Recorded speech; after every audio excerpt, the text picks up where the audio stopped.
Welcome to a new edition of the Famous Interviews with Joe Dimino. On this episode, we talk with North Carolina-based author Edward Gangi. He is the author of The Gift Best Given, a memoir which was published back in May of 2020 during the pandemic. The book dives into the story of a late adulthood search for the woman who had placed him up for adoption in his birthplace of New York City, at the time of his birth almost 70 years before. It also tells of the many discoveries that he made during the course of this journey. The most significant was that his birth mother was a celebrity performer in the ice skating spectaculars in the 40s and 50s. We discover a whole lot about his past, the COVID now, and the future. Enjoy. Thanks for reaching out, man. It's always great to have new people out in the world, new creative people that want to talk. So I appreciate you reaching out. Yeah, during COVID, I've been walking like crazy every day, and every day I go out there and I just keep on looking for podcasts to listen to, and I came across yours.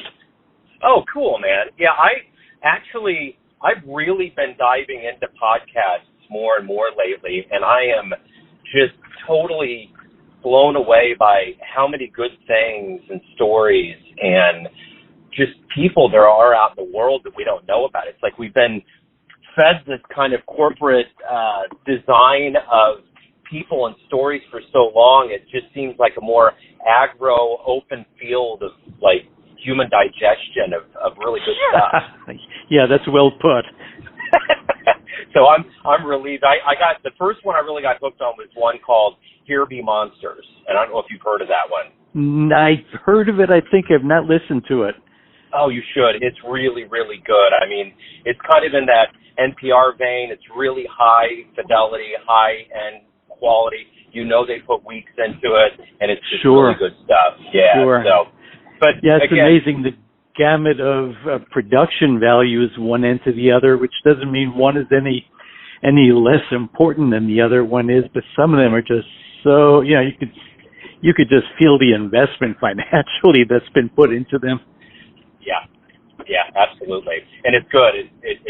I think it's just such a good kind of human revolution that's going on right now, that people are reaching out. I mean, just even us being able, we would have never known each other before, to be able to confer and to talk and to get the stories out there. I think it's such a great human community in this post-COVID world.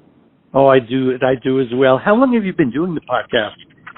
I started my jazz show in 2011 and made a commitment that I was not going to get any stories about the world of jazz from books. I wanted to get it from the musicians. So I kind of started slowly and started ramping up after that. And so it's, but I was a journalist in college, and you never get that bug out of you. It's kind of like when people get tattoos. It's like they always warn you, if you get one, you're going to get a whole lot. So journalism is kind of the same thing. It's been my cigarette. I can't get rid of it. I can understand that. So, but it's good. But yeah, thanks again for reaching out. And I think what I want to start off with you is kind of talking a little bit about COVID. That was a rather tumultuous time for all of us. I mean, there were silver linings. Sure. How did you survive as an artist during this time, and how did it change you? You know what? COVID slowed me down as an artist. My book, which was independently published, was ready to go just as COVID began. And the wisdom that I received from others is, well, just wait for it, and in September when this is over, release it then.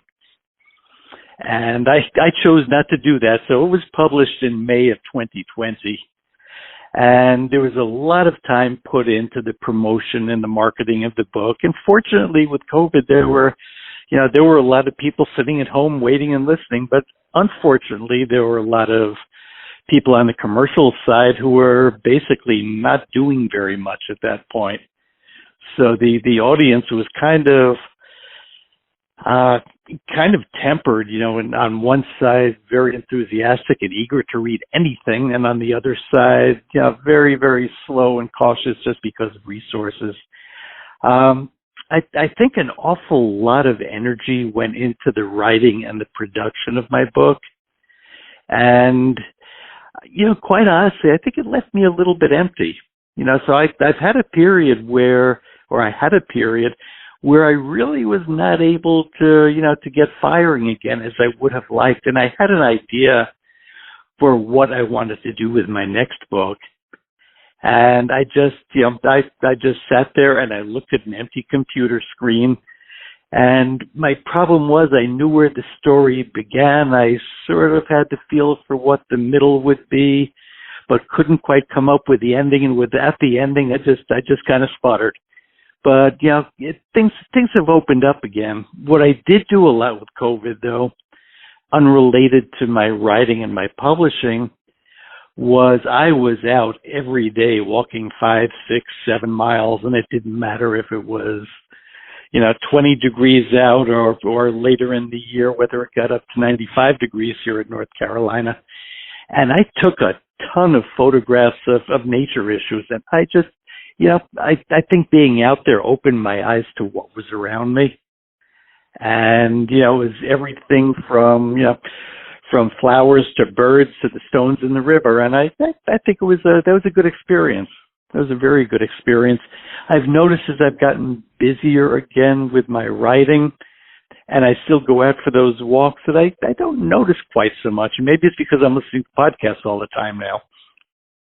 Yeah, no, that's a great story. And I myself, I'm a busybody.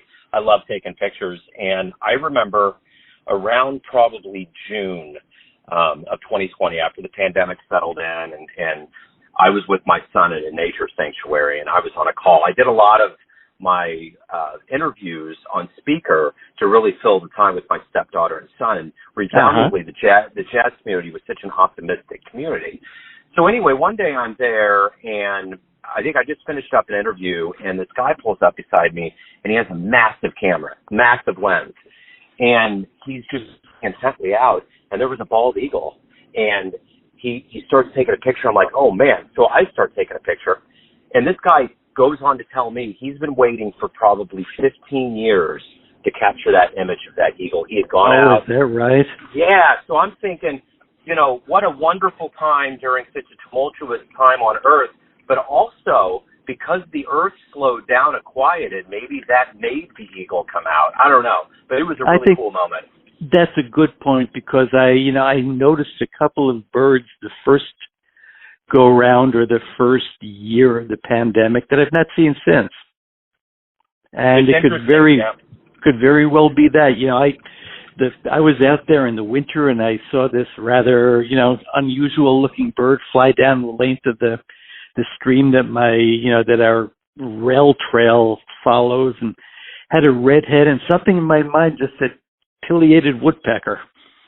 And sure enough, I went home and looked it up, and that's what it was. I have not seen one since, even though I saw several those first couple of months. Yeah, I saw some wild things with nature that was going on. At one point, I where I'm at here in Kansas City, I'm in a suburb called Grandview, and I'm a technician, an IT technician by day.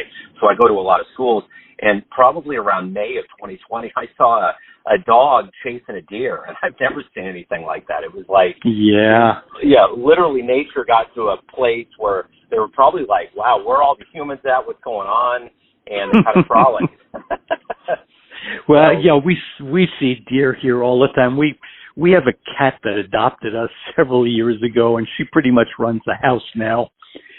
But we also have a deer across the street who comes out. We have a power easement, and this one deer comes out, and periodically we'll look out there, and the cat will be sitting up on the hill, probably not much more than 10 feet from that deer.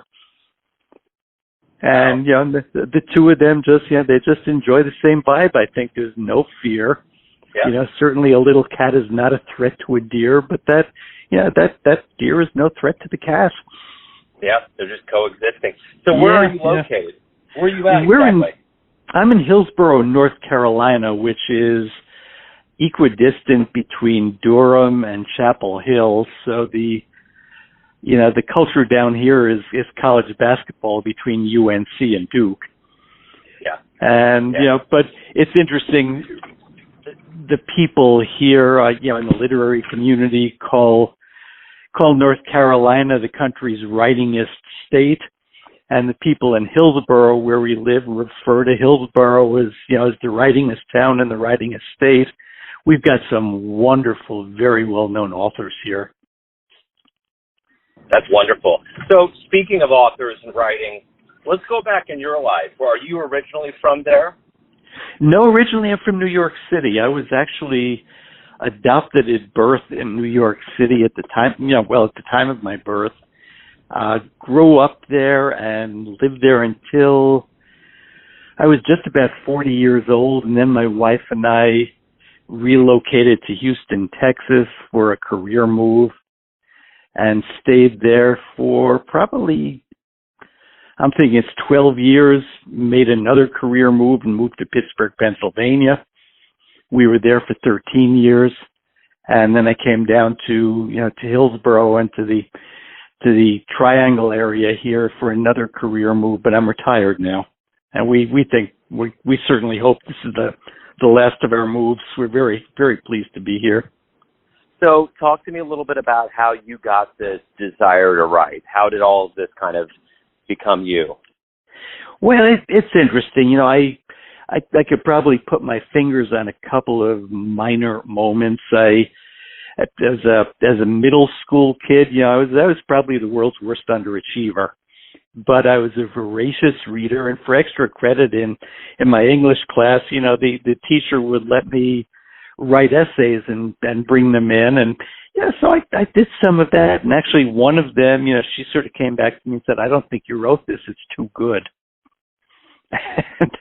And she wrote a note on it. She said, "You need to bring this back to your parents, and if you truly wrote this, they need to, send me a note back." And I thought that was a great compliment. It's kind of backwards motivation for a young person.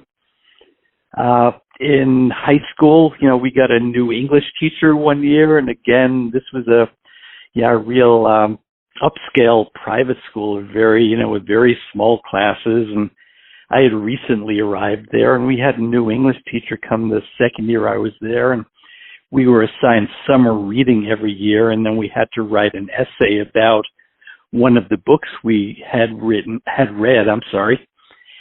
I turned mine in, and he introduced himself when he came to class, and he said, "I'm really disappointed at all the work that I read from you guys. The only one who seems to have any grasp at all on this is Ed Gangi." And I said, "Okay, that's good." So but I did not do a lot of creative writing. I wrote some journalistic type things for some specialty journals. At one time, I was involved in horse training and horse breeding, and I wrote some articles there. I wrote some articles for a fly fishing journal, and then did a lot of writing just for my professional career. Just communication with my workforce and with the people who I reported to, and was very well regarded as something important needed to be written. Very often it was turned over to me to craft the language for it. So I'm curious, in your life, way back in the beginning, what was the book that really did it for you, that you come back to, that you loved? I love John Steinbeck, and I loved The Grapes of Wrath. I also loved the book Cannery Row, which I guess was really a novella more than a full-length novel. And I think he was just so brilliant with description of people and places, and you could feel it and you could touch it.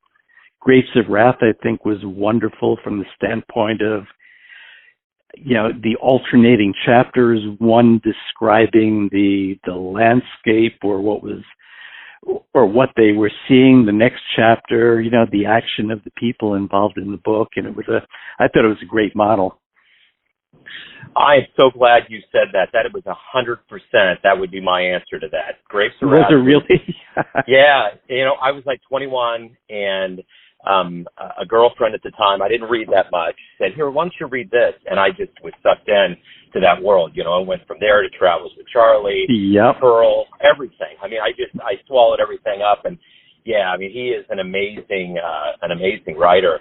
I did the same thing. And it's, I read pretty much all of it. I have a copy of The Grapes of Wrath, which I bought at a high school book sale. So it's, It's going on 50 years old at this point. Actually, it's going on 60 years old. Yeah, I still have my copy. It was kind of a beige tan copy, but yeah, I always hold on to that for sentimental reasons. Yeah, exactly. So in your writing career, what was the first piece of creative writing that you wrote where you were like, wow, this is good. This is something that, I can see myself going to another level with this? I think the first piece was actually something that was published in my high school yearbook at the time I graduated, and it was a story. We all were asked to submit stories if we were interested. A number of us did, and I was very pleased when it was published. It was one of two published, from our senior class, and it was a story about a place in upstate New York called Doodletown, and it was a town in a state park that harkened all the way back to the Revolutionary War and got its name because reportedly troops had come marching through there, playing Yankee Doodle Dandy. And by the time I knew Doodletown, there were still remnants of homes there, but as they put the park into place, all the residents that had been in the town were asked to leave. So they were relocated, or they were actually evicted versus relocated. And it was just a little bit of a ghost town. It was quite an eerie place, quite an interesting place, though, with the history that was attached. So The Best Gift Given, talk to me a little bit about this book and, what it meant. Like, it seems like it was almost a cathartic kind of thing for you. So talk to me a little bit about the story and how all of that came about. Yeah, as I said, I was adopted at the time of my birth. I was literally a day old when my adoptive parents brought me home. To the best of my recollection, and maybe my memory is not 100% good, my adoptive parents never once mentioned that I was adopted. And it was just never talked about. And it wasn't until, my birth dad, or my adoptive father, passed away in 1976. My adoptive mother passed away in 1987. And it wasn't until 2017 that I got the bug to go and look to try to find the identity of the woman who had placed me for adoption. And it was not something that, that clawed at me all the time. If once, twice a year, I might give it some passing thought. But, I was gifted with with a wonderful childhood. My adoptive parents were the only parents I ever knew. And they gave to me what they would have to their own birth child had they had one. And so I never really felt the need, but you asked about books that have influenced me. I had just finished a book called The Lost, and the subtitle was The Search for 6 of 6 Million by a man by the name of Daniel Mendelsohn. And he had gone on a journey in the early 2000s to learn the identity of 6 relatives who had perished in the Holocaust. And not simply as a Holocaust book, and obviously he knew in general terms what had taken place. He wanted the specifics. He wanted to know where and when and how. And he went on a worldwide journey finding people who had known them or had come from the town where they did. And I've read that book probably half a dozen times now. And that was kind of fresh in my mind. And I just went to the library one day and I started pecking around. I was very fortunate in that my adoption had been privately arranged and my adoptive parents had saved the adoption decree. So the adoption decree had their signatures, it had the signature of their attorney, and it had the signature of a woman whose name I did not recognize. But then logic told me that's got to be your mother. And, and I did what 100,000 people, well, 1 million people have done since, is I plugged that name into Ancestry.com and the journey began. So talk to me a little bit about role models or heroes in your life. Who have those been? Oh, that's interesting. My father was obviously a very strong influence on me.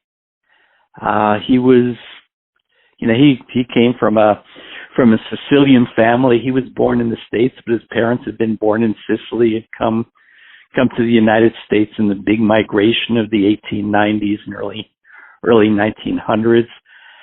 So I think he gave me a lot of structure in my life. He made me a compulsive punctual. His deal was if you're supposed to be there at 8:00, be there at 5 of. I think my adoptive mother was I think if I could reach out to anybody who shaped me, it would be her. And it was just, I think, in her patience, her kindness, her understanding. And, and she was so well regarded by anybody who knew her, just, for the quality of the person she was.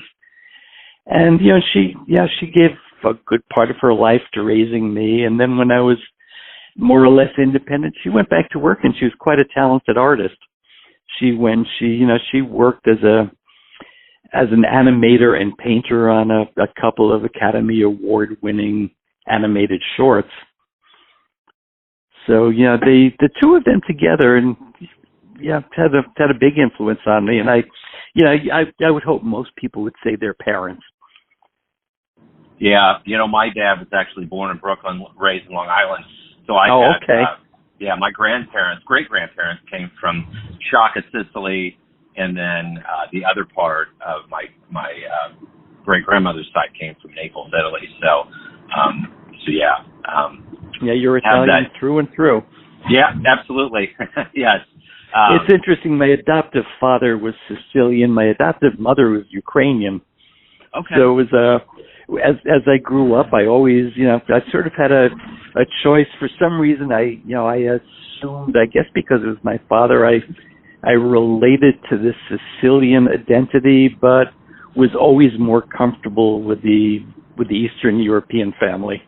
Yeah, I get that. Well, my mom is English, Irish, and Scottish, so there's okay. that half. So there's a half that kind of rolls with the Italian side. So, but I've been to the old country a few times. In fact, I was in the back of a water. Yeah, and I was in the back of a water taxi in Venice on the morning of September 11th, 2001. Wow. I was backpacking and didn't really contact home. That was kind of my philosophy when I traveled. I just shut everything off. So I get in the back of a water taxi, the guy starts shooting his arms in the air, and then there you go. Then that everything began. I started putting pieces together. But Italy is a magical place for sure. It is. We went there when I was 7 years old, and I wish I could tell you I remembered more about it than I do. Yeah. But there were snippets, but not an awful lot, and I would love to get back. Yeah, absolutely. So, if you could meet anybody alive on the planet right now, who would it be? Anybody alive? What an interesting question. I'm sorry for the silence. I'm always prepared for I can meet anybody. I'm always prepared for the dead guy. And it's funny, I have these conversations with people thinking that, people are not nearly so interesting now as they used to be. Yeah. I could think of a good handful of people who are no longer alive who I would love to have sat down and had a cup of coffee with. One of the people I think I'd be very interested in talking with, though, would be this author Daniel Mendelsohn, who I mentioned, who wrote The Lost, just because he has got just such a wide breadth of knowledge, and I think an insight into things that probably goes beyond the average. We also have another author here in town by the name of Alan Gragamus. And Alan wrote a wonderful book called The Oldest Surviving Confederate War Hero Tells All.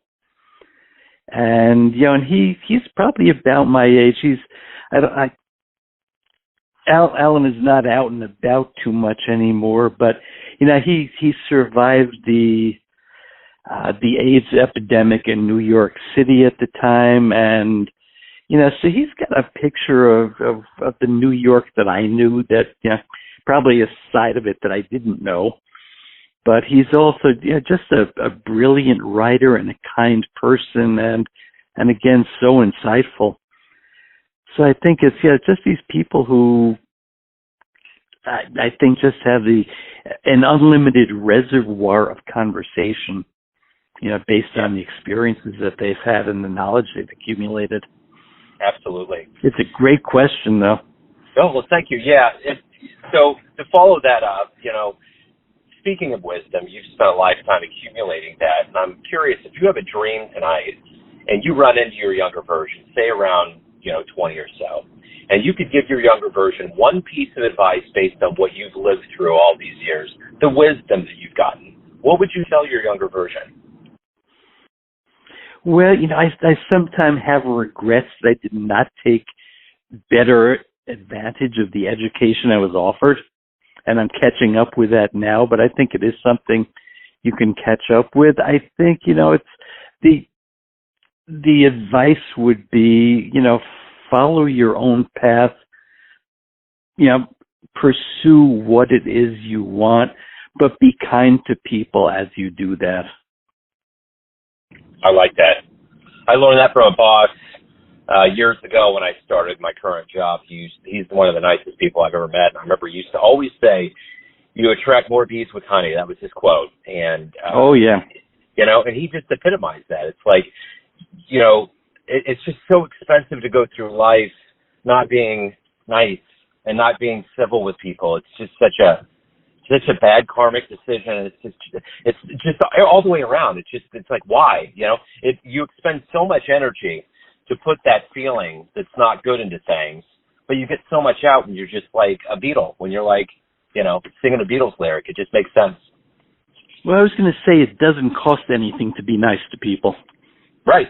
I mean, that's the easiest thing you can do, but contrary to the great boss that you had, there are other bosses out there who don't understand the value of, they think the only way you can get productivity, the only way you can get loyalty is beating it out of people, and the opposite is true.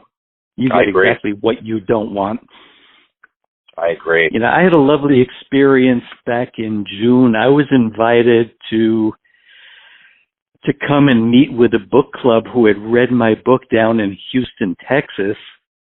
And it was built mostly of people who had worked for me from 1988 through 1996. And, we still had that relationship, and, and it was like going home again. That's wonderful. So everyone has a perception of you, an idea of who they think you are, your family, your friends, those that read your books, but you ultimately live your life. Who do you think you are?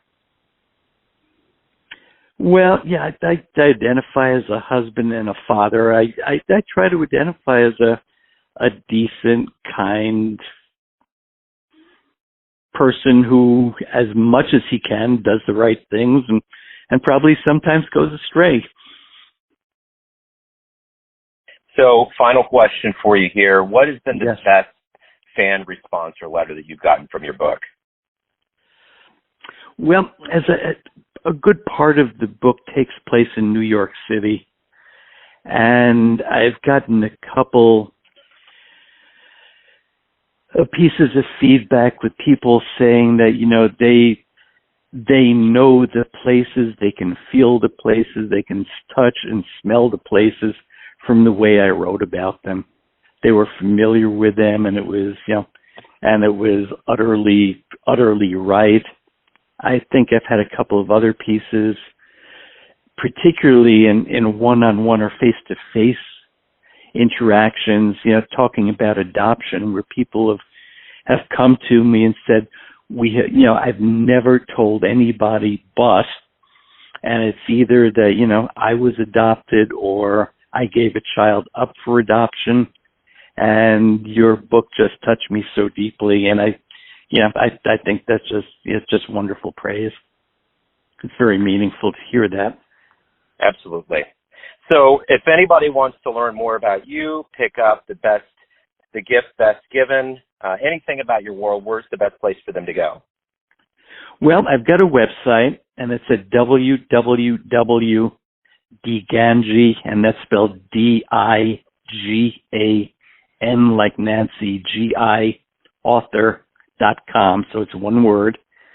And the book is, more information is available there. Signed copies and copies of the ebook are also available there.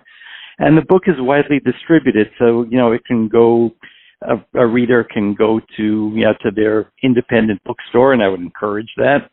Any place online, certainly the book is available there. And if you don't want to invest, purchase the book and make that investment, it's available in ebook form in pretty much every library now. It's available on Hoopla and on Overdrive. Wonderful. Ed, man, this has been a real pleasure. Thank you for reaching out. It's great to get to know you. Thank you for listening to my material, and I'm so glad that we had this chance to talk, and I look forward to getting this out there. Oh, I enjoyed the conversation so much, Joe, and thank you so much for allowing me to come on the air with you. Thanks for tuning in to another famous interview with Joe Dimino, where we cover the world of art, literature, and music around the globe. If you want to hear more interviews, visit the Famous Interviews with Joe Dimino channel on YouTube. Thanks again for listening, and until next time.